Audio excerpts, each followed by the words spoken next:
بسم اللہ الرحمن الرحیم۔ السلام علیکم۔ ہمارے چینل میں آپ سب کو بہت خوش آمدید۔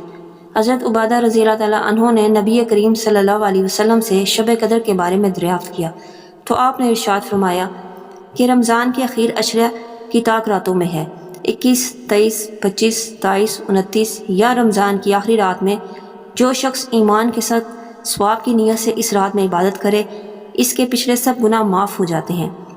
اس رات کی منجملہ اور علامتوں کی یہ ہے کہ وہ رات کھلی ہوئی چمکدار ہوتی ہے، صاف شفاف، نہ زیادہ گرم نہ زیادہ ٹھنڈی، بلکہ معتدل، گویا کہ اس میں انوار کی کثرت کی وجہ سے چاند کھلا ہوا ہو۔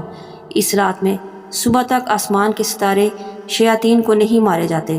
نیز اس کی علامتوں میں سے یہ بھی ہے کہ اس کے بعد کی صبح کو آفتاب بغیر شعاع کے طلوع ہوتا ہے، یعنی بالکل ہموار ٹکیا کی طرح ہوتا ہے، جیسا کہ 14ویں رات کا چاند۔ اللہ تعالیٰ نے اس دن کے آفتاب کے طلوع کے وقت شیطان کو اس کے ساتھ نکلنے سے روک دیا ہے۔ حضرت عائشہ رضی اللہ تعالیٰ عنہ نے حضور صلی اللہ علیہ وسلم سے پوچھا کہ یا رسول اللہ صلی اللہ علیہ وسلم، اگر مجھے شب قدر کا پتہ چل جائے تو کیا دعا مانگوں؟ تو حضور صلی اللہ علیہ وسلم نے یہ دعا ارشاد فرمائی، اللہم انکا عفو تحب العفو فاعف عنی۔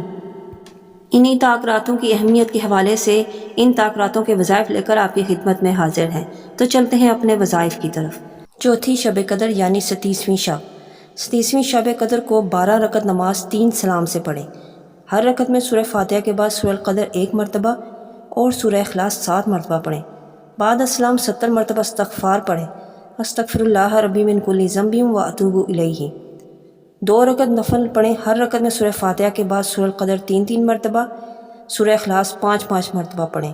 بعد السلام سورہ اخلاص 7 مرتبہ پڑھیں اور اپنے گناہوں کی معافی مانگیں۔ 4 رکعت نماز 2 سلام سے پڑھنی ہے۔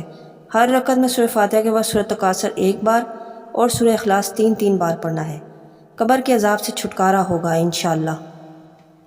2 رکعت نفل پڑھیں۔ ہر رکعت میں سورہ فاتحہ کے بعد سورہ اخلاص 7 مرتبہ پڑھیں۔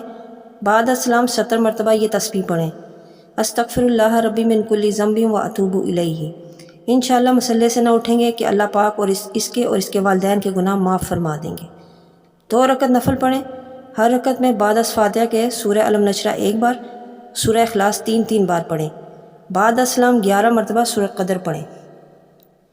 4 رکعت نفل پڑھیں۔ ہر رکعت میں بعد از سورہ فاتحہ کے سورہ قدر 3 مرتبہ اور سورہ اخلاص 11 مرتبہ پڑھیں اور بعد از نفل سجدے میں سر رکھ کر یہ کلمات پڑھیں۔ اس کے بعد جو دل چاہے وہ حاجت طلب کریں۔ کلمات یہ ہیں، سبحان اللہ والحمد للہ ولا الہ الا اللہ واللہ اکبر۔ خاص وظیفہ 37ویں شب کا۔ 27 کی شب کو سورہ ملک 7 مرتبہ پڑھنا بھی بہت افضل ہے۔ 27 کی شب کو 7 حامیم پڑھیں، یہ قبر کے عذاب اور گناہوں سے بچنے کے لیے بہت افضل ہیں۔ بسم اللہ الرحمن الرحیم۔ حامیم تنزیل الکتاب من اللہ العزیز العلیم۔ حامیم تنزیل من الرحمن الرحیم۔ حامیم عین سین کاف۔ حامیم والکتاب المبین۔ حامیم والکتاب المبین انا انزلناہ فی لیلۃ مبارکۃ انا کنا منذرین۔ حامیم تنزیل الکتاب من اللہ عزیز الحکیم۔ حامیم تنزیل الکتاب من اللہ عزیز الحکیم۔ جو شخص ان 7 حامیم کو پڑھے گا اس پر دوزخ کے 7 دروازے بند ہو جائیں گے انشاءاللہ۔ یہ تھے چوتھی شب قدر یعنی 37ویں شب کی رات کرنے والے تمام وظائف۔ اللہ پاک ہمارے تمام عبادات اور وظائف کو قبول اور منظور فرمائے۔ ملتے ہیں نیکسٹ ویڈیو میں ایک نیو ٹاپک کے ساتھ۔ اللہ حافظ۔